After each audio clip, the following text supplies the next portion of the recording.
strong.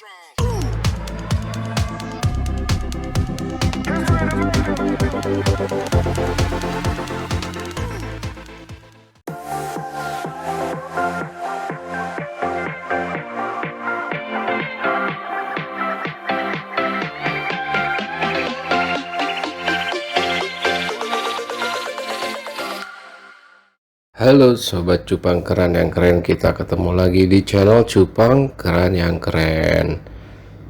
Pada kesempatan ini kita akan membahas tentang 3 tanaman yang saya gunakan pada wadah cupang. Jadi ketiga tanaman ini saya tempatkan di wadah cupang yang cukup besar sobat ya, tidak pada soliter. Kalau soliter itu kurang cocok, apalagi soliternya taruh di dalam rumah, karena tanaman yang saya gunakan itu perlu sekali sinar matahari. Kita bahas yang pertama, yaitu tanaman eceng gondok. Tanaman eceng gondok ini juga tumbuh sangat pesat di alam liar sobat, contohnya di pinggir kali atau di sekitar danau, dan banyak juga tumbuh pesat di rawa-rawa. Kemudian eceng gondok ini dianggap sebagai tanaman gulma sobat.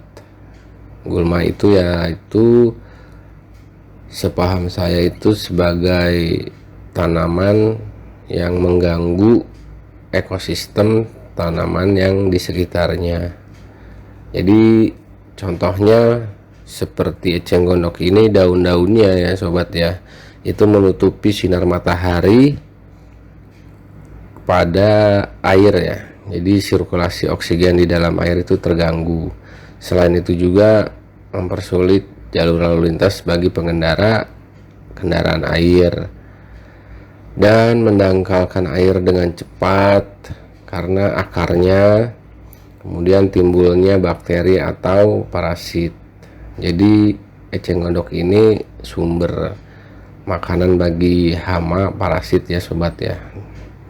Kemudian juga merusak keindahan perairan. Selain itu juga, kalau eceng gondok yang saya gunakan ini mungkin jenisnya berbeda sobat ya dengan yang di alam liar, karena sebagian eceng gondok di alam liar itu dia tumbuh bunga sobat. Sebenarnya bunganya ini cukup bagus ya, cukup indah atau cukup cantik juga, tapi ya tetap saja karena pertumbuhan eceng gondok yang cukup pesat ya, jadi dianggap tanaman gulma, tanaman yang mengganggu ekosistem sekitarnya. Namun eceng gondok yang saya gunakan, alhamdulillah saya sangat merasakan sekali manfaatnya sobat ya. Selain menjadi filtering air, juga sebagai tempat berlindungnya ikan cupang atau tempat berlindungnya burayak dari sinar matahari ya, jadi tidak terlalu panas. Kemudian selain eceng gondok juga saya gunakan tanaman yang bermanfaat juga sebagai filtering air, yaitu tanaman apu-apu. Tanaman apu-apu ini ukurannya lebih kecil daripada eceng gondok sobat ya. Nanti kita akan bahas lebih lanjut tentang apu-apu ini dan eceng gondok juga. Selain itu juga, selain eceng gondok dan apu-apu ini, saya gunakan juga tanaman yang namanya frogbeet. Tanaman ini juga kalau bagi saya itu cukup memperindah wadah cupang juga ya. Selain manfaatnya juga hampir sama, yaitu sebagai filtering air dan juga sebagai tempat berteduhnya ikan cupang, baik dewasa maupun ikan cupang yang masih burayak. Kalau kita kembali lagi ke masalah eceng gondok, sayang sekali sih sobat ya, eceng gondok selain positif pada manfaatnya juga terdapat negatif pada efeknya ya. Seperti di bantaran kali ini juga mengganggu jalannya, mengganggu keindahan juga, jadi kayak kumuh. Kemudian juga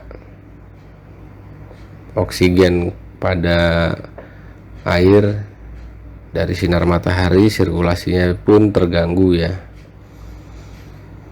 Namun eceng gondok yang saya gunakan di rumah atau di tempat saya ini itu beda ya sama eceng gondok yang tadi dengan yang di alam liar. Sepaham saya, setahu saya juga eceng gondok itu kalau misalkan diwadahkan atau ditempatkan di tempat yang sempit itu tidak akan berkembang biak dengan pesat sobat ya, kecuali kita punya kolam yang sangat luas, kemungkinan untuk bertumbuh pesat itu dapat terjadi. Oke sobat, mungkin video ini tentang penjelasan singkat tanaman yang saya gunakan pada wadah ikan cupang.